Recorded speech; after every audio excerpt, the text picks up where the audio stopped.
Hey friends, welcome back to my channel. My name is Heather and this is Create Your Own Cozy.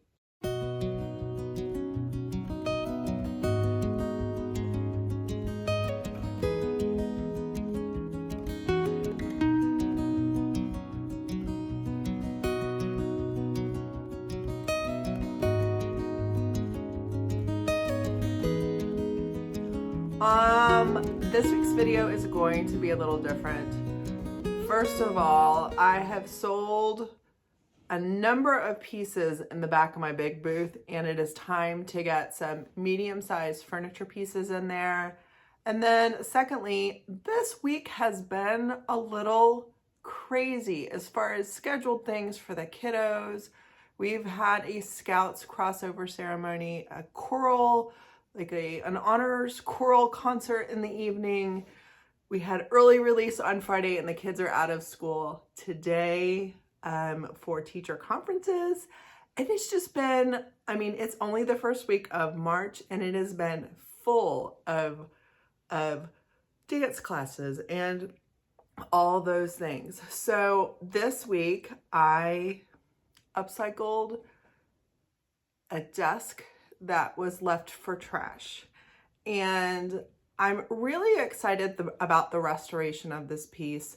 And it had me kind of reflect on the chaos of this week, and that even in the chaos, even in the busy, small restorations are possible and small wins are possible. So stick with me here if you guys are not truly furniture upcyclers. For whatever reason, just know that things that were left for trash can be upcycled into items that, quite honestly, I think this desk probably looks the best it's ever looked in any of its transformations. So I hope you enjoy this week's video. I hope that you remember that even in the busy, that little restorations and little wins are possible in the furniture or smalls world and in the real life world. Guys, I am so thankful you're here, and let's get started. So I got this desk from a friend who has 3 young girls, and they used it. She said the top 2 drawers broke, and obviously when you have kids, they use desks with pencils and crayons and grime. And quite honestly, I think the finish on this piece, it was some type of chalk-based paint, was failing. As you can see, it's getting super dirty, and there wasn't much of a protector on the top. So I just went with 120 grit sandpaper and got rid of the specific words and figures because I didn't want it to be indented at all within the paint. But decided, you know what, this guy has been white, and then after sanding it, realized it was a cream color before that, decided that I wanted to go with a little bit of a color. And I decided to use the all-in-one paint for this project in the color Haint Blue. It's DIY Cottage Colors paint, and it has a top coat built in. First of all, I decided to use a color because I do not like painting white over white. Like, that's as boring as painting baseboards, right? So I decided to go with a little bit of a different color.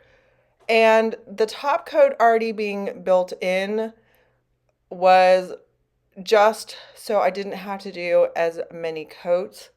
Because it was already pretty much primed in the color white, I only had to do 2 coats of this particular paint.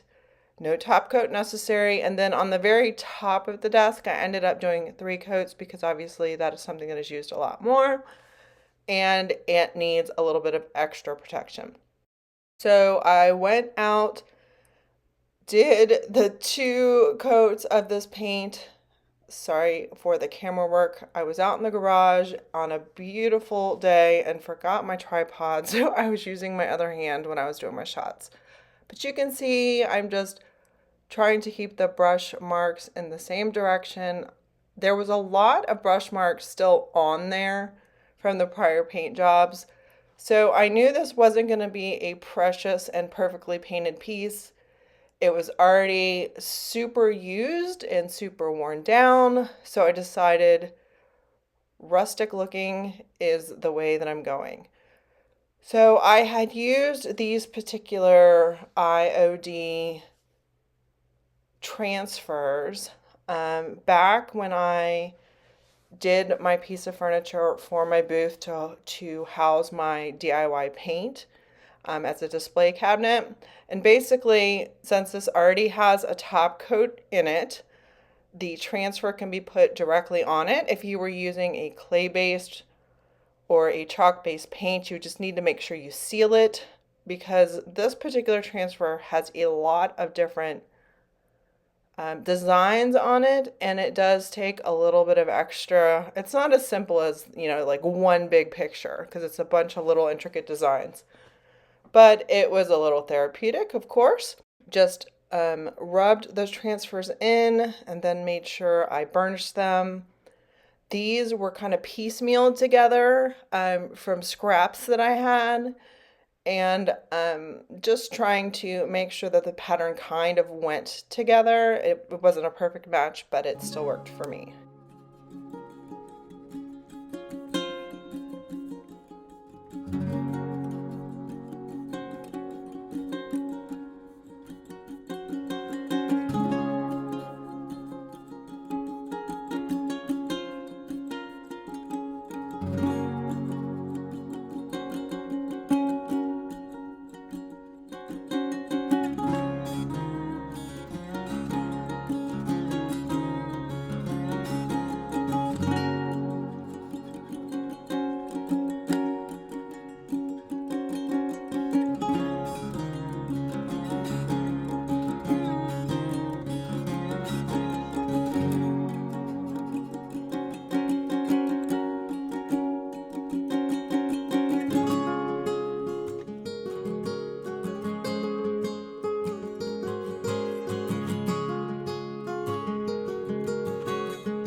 Next, I needed to tackle the fact that there wasn't a top drawer on here.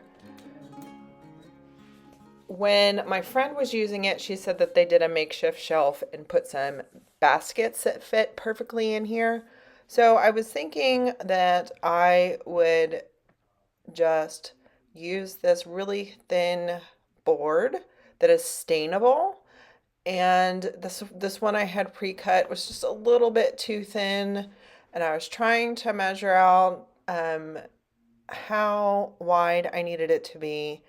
And then I remembered that I had these scrap boards from a focal wall that I did in my house. That wall will be in the end shot when you see the final piece of furniture.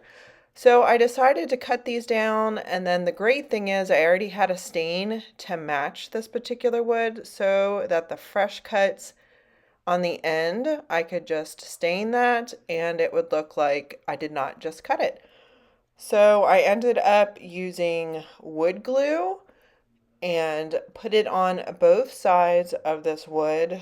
It was too hard to get the nail gun in the back, but I was able to nail, in addition to the glue, was able to nail the front down, and then I just put some heavy stuff in the back for it to dry overnight so that it was a nice solid shelf for the top of this dresser. Also, I picked these up the other day and I'm so glad. $1.09 for 8 really hefty knobs. And I think they really look good on this piece. What do you guys think? Also, because just the paint jobs before I got here was in kind of rough shape, I decided that this piece needed a little bit of distressing. It will likely naturally distress because of the nature of being a desk. I did not go over the transfers, but I did go over all the edges. I tried to get the wood to come through, and in a minute I will show you a shot. There's not distressed, and then here is distressed. I'm glad that I ended up distressing this piece. What do you guys think?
So what did you guys think of this week's project? I know it's a little different than my regular videos, but it is something that I needed to create some order in the garage, get this free piece of furniture out, and get some medium-sized pieces of furniture into the booth so that I can keep those high sales going.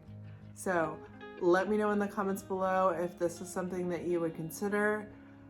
After the fact, I'm wondering if I should have painted right here the blue color. It is kind of after the fact now that I've already put the wood in there.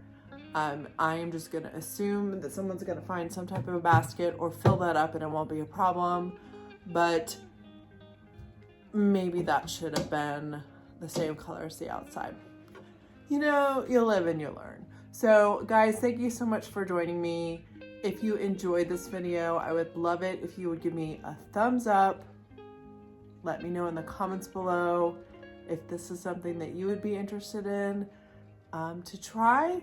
And if you're not already subscribed to my channel, please consider hitting that subscribe button and hitting that notification bell to all so that you get notified every time I upload a new video. Guys, I am thankful that this project is done. Let's go put her in the booth and get her sold.